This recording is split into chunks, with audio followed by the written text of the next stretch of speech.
Je suis avec Madame Jocelyne Hatchi, qui est la directrice de la commission Associations et projets de la Fondation territoriale des mécènes de Guadeloupe. Madame Hatchi, quels sont les axes stratégiques qui ont été choisis pour 2024?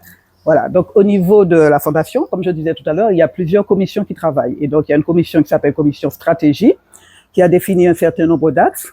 Et parmi ces axes, comme on ne peut pas tout faire dès la première année, nous avons retenu 2 axes sur lesquels nous avons travaillé. Donc, le premier axe, c'est la diversité, l'inclusion, l'équité, et en particulier l'inclusion des jeunes. Et le deuxième axe, ce sera le développement durable. Ce sont les 2 axes sur lesquels nous allons travailler en priorité. Mais nous n'excluons pas d'accepter d'autres projets sur d'autres thèmes, d'autres axes de travail, si ça correspond à un thème qui peut être valorisant pour notre association et porter un plus à la Guadeloupe. Alors, je suis une association, Madame Hatchi. Que dois-je faire pour déposer un dossier?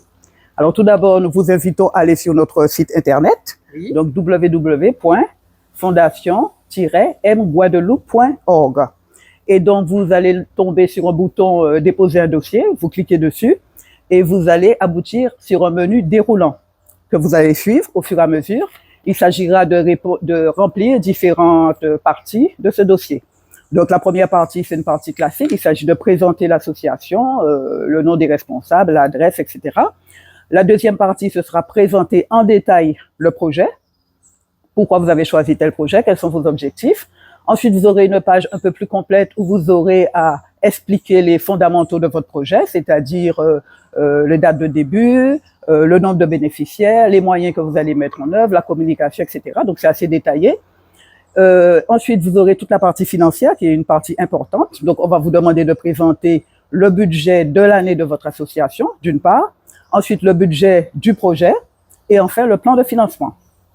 Donc, c'est l'ensemble de ces différents documents qui forment le projet. Je dois souligner qu'il y a un certain nombre d'annexes qui nous sont nécessaires, ils sont obligatoires pour qu'on puisse prendre en compte votre projet. Parmi ces annexes, on peut citer des documents qui sont classiques, notamment les statuts de l'association, la déclaration au journal officiel. Nous souhaitons travailler avec des associations qui aient au moins 2 ou 3 ans au mieux d'existence. Minimum 2 ans. Minimum 2 ans, 3 ce serait mieux pour être sûr de la solidité, de la viabilité de ces associations. Ensuite, nous souhaitons, pour être sûr, voilà, la liste des membres du bureau, mais pour être sûr du bon fonctionnement de l'association, nous souhaitons également recevoir les rapports d'activité, les comptes sociaux et les PV d'Assemblée générale. Et aussi le RIB. Et le RIB, oui, le RIB est important puisque c'est sur le RIB que nous allons virer les fonds. D'accord? Donc, c'est les pièces essentielles que nous attendons. Est-ce qu'il y a un agenda? Alors, l'agenda que nous avons prévu, que nous espérons tenir, les dossiers devront être déposés d'ici la fin du mois de septembre. Donc, tout le mois de septembre, août et septembre pour déposer les dossiers.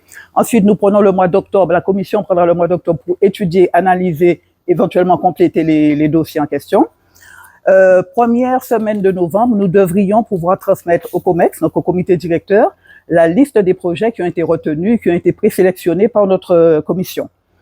Nous allons donner aux projets qui seront retenus, aux porteurs de projets qui seront retenus un délai de 2 mois à peu près pour se préparer à une épreuve que nous allons spécialement préparer pour eux. Nous leur demanderons de présenter leur projet par un pitch devant un parterre de chefs d'entreprise qu'ils devront convaincre de financer encore plus leur projet. Donc, ce pitch devrait se tenir, disons, première semaine de décembre. C'est à ce moment-là qu'entre en ligne de compte FAS, qui est notre fondation abritante. Voilà. Donc, la dernière étape, justement, pour les porteurs de projets, les associations qui seront retenues, la dernière étape, c'est donc de leur annoncer qu'ils ont été retenus, évidemment, et ensuite de passer avec une convention. Donc, la convention sera signée entre le porteur de projet, FAS, notre fondation abritante, et nous-mêmes. Et cette convention va préciser notamment les conditions de versement des subventions, les conditions du suivi du projet, etc. Et les conventions devraient être mises en place, je pense, début janvier 2025. Merci, Madame Hatchi. Vous avez toutes les données afin de participer à nos prochains projets. Nous vous attendons sur le site de la Fondation M Guadeloupe. À bientôt.